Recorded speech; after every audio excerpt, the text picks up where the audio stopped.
बिस्मिल्लाहिर्रहमानिर्रहीम। मैं हूं राजा शुजात और आप देख रहे हैं राजा शुजात यूट्यूब चैनल और फेसबुक पेज।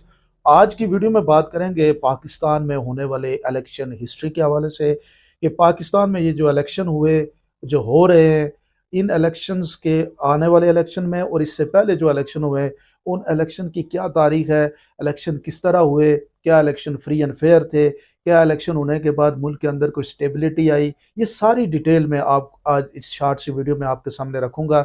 एपिसोड हमारा स्टार्ट होगा 1947 से लेके आज तक जितने भी इलेक्शन हुए उनको हम शॉर्ट सी इस राउंड अप वीडियो में कोशिश करेंगे कि आपकी इंफॉर्मेशन के लिए आपके सामने रखा जाए। पहला इलेक्शन 1945 में हुआ था, जब हिंदुस्तान के अंदर हिंदुस्तान की जो कानून साज असम्बली बनाई गई थी और उस असम्बली के अंदर जो असम्बली में तनासब रखा गया था मुस्लिम लीग के लिए, वो ये था कि 30 नशिस्तें वो मुस्लिम लीग के लिए मुख्तस की गई थी। 70% उस असम्बली के मेम्बरान जो है वो कांग्रेस की वजह से, यानी कांग्रेस ने वो सीटें जीती थी और 30 सीटें मुस्लिम लीग ने जीती थी। ये 1945 पहला इलेक्शन हुआ था। ये इस इलेक्शन की पाकिस्तान बनने तक और बनने के बाद इसकी अहमियत है, इसलिए जो पाकिस्तान की तारीख का पहला इलेक्शन हुआ था पाकिस्तान के नाम पे, वो 1945 में हुआ और उसमें 30 नशिस्तें जीती थी पाकिस्तान मुस्लिम लीग ने, यानी मुस्लिम लीग ने जीती थी। उसके बाद जो सूबों के इलेक्शन हुए उसमें जितने भी मुस्लिम अक्सरियत वाले सूबे थे उसमें भी मुस्लिम लीग ने कामयाबी हासिल की। सूबा सरहद में मुस्लिम लीग को उस तरह खातिर ख्वाह कामयाबी नहीं मिली, लेकिन उस वक्त जो इलेक्शन का तरीक़ाकार था वो थोड़ा सा डिफरेंट था। उस इलेक्शन में वन मैन वन वोट का सिस्टम नहीं था, बल्कि आपको वोटर बनने के लिए साहिब जायदाद और टैक्स पेयर होना ज़रूरी था।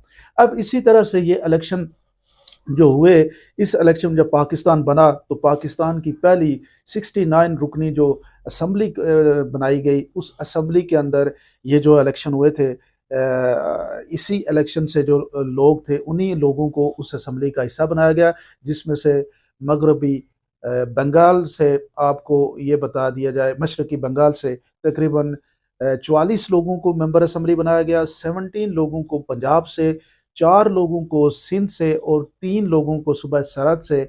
और उस वक्त जो बलोचिस्तान का पूरा सूबा तो नहीं था, उसको कहा जाता था कोयटा म्यूनसिपैलिटी और उसकी एक नशिस्त होती थी। तो ये एक असम्बली वजूद में आई और इस असम्बली के बाद यहाँ पे 1951 में पाकिस्तान के अंदर एक इलेक्शन हुआ, जो इलेक्शन था सूबाई लेवल का, जिसमें 197 सीट्स पे इलेक्शन हुआ पंजाब के अंदर। फिर उसके बाद 1-2 महीने के बाद सिंध में के सरहद में और यानी बलोचिस्तान में इलेक्शन हुआ और फिर बंगाल के अंदर इलेक्शन हुआ। ये जितने भी इलेक्शन हुए, इन इलेक्शन में जो इधर हुए यानी मशरक मगरबी पाकिस्तान में, वे सारे मुस्लिम लीग ने जीते। लेकिन जुगतो फ्रंट के नाम से एक फ्रंट बना वहाँ पे मशरकी पाकिस्तान में, जिसने मुस्लिम लीग को डैमेज किया और वो इलेक्शन जुगतो फ्रंट ने बंगाल में जीता। और उस इलेक्शन की बेसिकली जीत की वजह ये थी कि मुस्लिम लीग जो थी वो उर्दू लैंग्वेज जो है उसको कौमी ज़बान के तौर पे लेना चाह रही थी, बंगाल को नहीं लेना चाह रही थी। तो उसके इख्तलाफ पे जो है वहाँ पे उनके खिलाफ वोट पड़ा और एक यानी ये तीनों चारों असम्बलियाँ वजूद में आई। यानी जो असम्बलियाँ वजूद में आई उस वक्त जो इलेक्शन कमीशन जिसको आप कहते हैं, उस वक्त जो सरकारी कमीशन था, उसने ये कहा कि ये जितने भी इलेक्शन हुए ये धौंस धांधली और जबर और इस्तेबदाद से हुए, ज़बरदस्ती लोगों को इंस्टेट किया गया, कोई भी इलेक्शन जो है वो साफ और शफाफ नहीं हुआ था। जो इलेक्शन हुए, इस इलेक्शन के अंदर जो वोटर टर्न आउट था वो तकरीबन 30% से भी कम रहा और जो रजिस्टर्ड वोटर थे वो 1 मिलियन थे। इसके नतीजे में ये जो चारों सूबों की यानी पांचों सूबों की जो असम्बलियाँ बनी, इसके बाद 1954 में 1 यूनिट कायम किया गया और 1 यूनिट कायम जब हुआ तो उसमें 80 मेंबरान की हमारी दूसरी असम्बली कायम की गई 1954 में और उसमें 40 नशिस्तें जो थी वो बंगाल से थी और 40 नशिस्तें यहाँ से थी। और इस असम्बली का ये ज़िम्मा लगाया गया कि ये दोबारा यहाँ पे एक इलेक्शन कमीशन कायम किया गया और फिर कोशिश की गई कि इलेक्शन करवाए जाएं, लेकिन ये सारा निज़ाम जो है वो सिकंदर मिर्ज़ा ने ख़त्म कर दिया, मार्शल लगा दिया और सिकंदर मिर्ज़ा को हटा के 20-25 दिन के बाद जो है उससे अयूब खान साहब आ गए और उन्होंने मार्शल को एक्सटेंड कर दिया।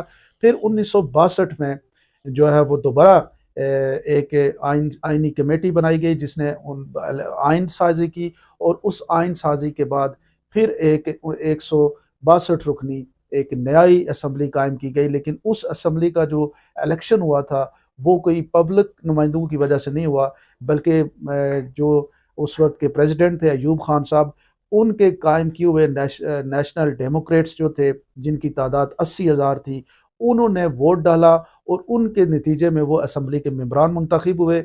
बाद में आइन में तब्दील करके इसकी जो नेशनल डेमोक्रेट्स थे, जो वोट डालने वाले लोग थे, उनकी तादाद 1,20,000 कर दी गई और असम्बली मेंबरान की तादाद 200 कर दी गई। और फिर इलेक्शन हुआ, जो इलेक्शन प्रेसिडेंट के लिए हुआ अयूब खान साहब का और फातिमा जना के साथ। उस इलेक्शन में अयूब खान साहब जो थे वो मुस्लिम लीग के कैंडिडेट थे और फातिमा जना जो थी वो अपोजिशन की कैंडिडेट थी। हुआ ये कि उस इलेक्शन में फातिमा जना को बहुत पजीराई मिल रही थी, लेकिन इन्होंने कोशिश ये की कि अवामी लोगों की इंटरेक्शन कम हो। इलेक्शन कमीशन ने उस वक्त ये कहा कि जनाब सिर्फ डेमोक्रेट्स जो हैं, जो वोट देने वाले लोग हैं, उनको ही, उनके सामने ही आप अपने जलसे जुलूस कर सकते हैं, अवाम की तरफ आप नहीं जा सकते। फिर अयूब खान साहब सेकुलर माइंड होने के बावजूद उन्होंने फातिमा जना के खिलाफ फतवे भी लिए कि औरत की हुक्मरानी नहीं होनी चाहिए। और दोस्त धांधली के बाद अयूब खान साहब वो इलेक्शन जीत गए। और उसके बाद इतनी मायूसी फैल गई कि पाकिस्तान के अंदर एजिटेशन हुआ। एजिटेशन के नतीजे में अयूब खान साहब को जनरल यहिया खान ने हटा दिया। जनरल यहिया ने जब उनको हटाया तो यहिया खान ने आते ही इलेक्शन की बात की और इलेक्शन के हवाले से उन्होंने ये कहा कि जनाब 1970 में जो इलेक्शन उन्होंने अनाउंस कर दिए, और कहा जा रहा है कि कदरे बेहतर इलेक्शन थे। उस वक्त जो पाकिस्तान की असम्बली की तादाद थी जो मेंबरान की, वो 300 कर दी गई। 164 के करीब लोग थे वो जो मगरबी पाकिस्तान से थे, मशरकी पाकिस्तान से थे, और बाकी जो 134 या 36 बचते हैं वो यहाँ से असम्बली की मेंबरान की तादाद बनाई गई। और इलेक्शन में मुख्तलिफ सियासी जमातों ने उसमें हिस्सा लिया। उसमें मुस्लिम लीग के भी 2-3 दड़े थे, उसमें अवामी लीग ने ज़्यादा से ज़्यादा नशिस्तों पे वहाँ पे उम्मीदवार खड़े किए। पूरे पाकिस्तान से किसी जमात ने अपने उम्मीदवार नहीं खड़े किए। और नई सियासी जमात पीपल्स पार्टी ने भी 100 तकरीबन को 30-40 नशिस्तों पे अपने उम्मीदवार खड़े किए, और उनके उम्मीदवार सारे मगरबी पाकिस्तान से थे। अवामी लीग ने इस इलेक्शन में भरपूर कामयाबी हासिल की। और उसके बाद आपको पता है कि 1971 का एक वाक़या हुआ। फिर यहाँ पे जो असम्बली इस्टेब्लिश की गई, वो असम्बली जो थी उसके लीडर ऑफ द हाउस बने जुल्फ़िकार अली भुट्टो साहब। और उस असम्बली ने 1973 का कॉन्स्टिट्यूशन बनाया। और फिर क्या हुआ कि 77 के इलेक्शन जो है वो आपको पता हो कि जुल्फ़िकार अली भुट्टो के खिलाफ जो अपोनेंट्स थे उन्होंने एक नेशनल अलायंस बनाया था, लेकिन उन्होंने बाईकाट किया और ये बिला मुकाबला मुंतखब हो गए। और लेकिन मुल्क में एजिटेशन बहुत बड़ी थी। एजिटेशन इतनी थी, और ये कहा जाता है कि उस वक्त जो इलेक्शन कमीशन ये कहता है कि जुल्फ़िकार अली भुट्टो और पीपल्स पार्टी ने दूंस धांधली की इंतहा कर दी थी। और उसके बाद वो उन्होंने एक इलेक्शन कंडक्ट किया था। और उसके बाद आपको ये पता होना चाहिए कि जुल्फ़िकार अली भुट्टो के खिलाफ एक भरपूर कैंपेन शुरू हुई, और फिर मार्शल लॉ नाफिज हो गया जनरल ज़ियाउल हक साहब का। जनरल ज़ियाउल हक साहब ने वो जो इलेक्शन करवाए वो नॉन पार्टी बेस पे इलेक्शन हुए। और उस इलेक्शन के नतीजे में उन्होंने असम्बली में अपने आप को प्रेसिडेंट और अपने जितने भी मार्शल लॉ के इक़दाम थे उनको एक्सटेंड करा लिया। और जुनेजो साहब जो है वो वज़ीर आज़म बने। उस इलेक्शन में भी पीपल्स पार्टी फिर दोबारा इलेक्शन जो है उन्होंने आपको पता है कि जब ये सारा प्रोसेस चल रहा था तो 88 में पीपल्स पार्टी ने दोबारा इलेक्शन में हिस्सा लिया, और पीपल्स पार्टी वो इलेक्शन जीत गई, क्योंकि जनरल ज़ियाउल हक साहब की डेथ हो गई थी और उनकी वो सारी, तो इसहाक साहब जो वो प्रेसिडेंट बन गए, चेयरमैन सेनेट थे। और फिर इलेक्शन हुआ और इलेक्शन में पीपल्स पार्टी इलेक्शन जीत गई। और उस इलेक्शन के नतीजे में भी ये जो इन दोनों के दरमियान, इसहाक खान और पीपल्स पार्टी के दरमियान जो है, क्योंकि अक्सरियत तो किसी ने नहीं ली थी, एक आर्म फोर्सेस की तायनाती तब्दीली और इन चीज़ों के ऊपर कुछ बना के आप उसमें एक अंडरस्टैंडिंग बना के तो उन्होंने एक हुकूमत बनाई पीपल्स पार्टी ने। लेकिन वो इख्तलाफात उनके बढ़ते गए। फिर पीपल्स पार्टी की गवर्नमेंट 58(2)B का जो एक कानून था जो जुनेजो असम्बली ने दिया था इसको जनरल ज़ियाउल हक को कि वह असम्बली को तोड़ सकते हैं किसी भी वजह से, वही एक्सटेंड हुआ इसहाक साहब के पास, उन्होंने असम्बली तोड़ी। फिर नवाज शरीफ साहब आए, उनकी असम्बली भी इसी तरह तोड़ दी गई, इख्तलाफात हुए। फिर नवाज शरीफ साहब को रीइंस्टेट किया गया सुप्रीम कोर्ट से। फिर यानी कहने का मकसद यह है कि इस मुल्क में इलेक्शन की जो हिस्ट्री है वो इसी तरह की है उस इलेक्शन को चोरी करके ही हुआ।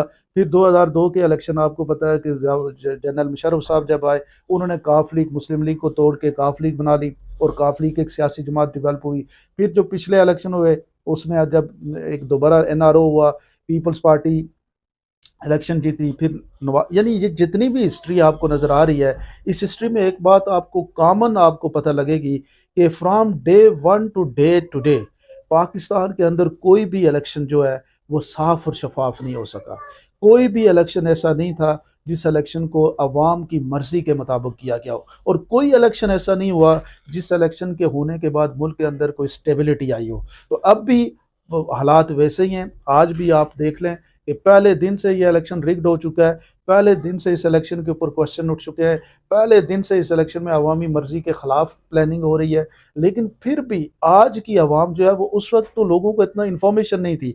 आज आप लोगों के पास कम अज़ कम इतनी चांस ज़रूर है कि जो ये प्लान कर रहे हैं उस प्लान को आप डिस्ट्रॉय कर सकते हैं, उस प्लान के अगेंस्ट खड़े होके वोट उसके अगेंस्ट लेके आप पाकिस्तान को कम अज़ कम पहली दफ़ा एक फ्री एंड फेयर इलेक्शन की बुनियाद आप डाल सकते हैं। क्योंकि इन इदारों को अगर हम गौर से देखें तो इन्होंने कभी भी पाकिस्तान की तारीख में फ्री एंड फेयर इलेक्शन की बुनियाद नहीं रखी, और आइंदा भी ये नहीं रखेंगे। इन्होंने हमेशा कंट्रोल्ड इलेक्शन की बुनियाद रखी है, आगे भी रखेंगे। ये इलेक्शन साफ और शफाफ या आपकी अहमियत तभी बन सकेगी जब आप लोग खुद निकलेंगे और ख़ुद इलेक्शन में भरपूर अंदाज में इनके प्लान्स के ख़िलाफ़ वोट देंगे, तभी जाके पाकिस्तान के लिए एक तरक्की की राह निकलेंगी।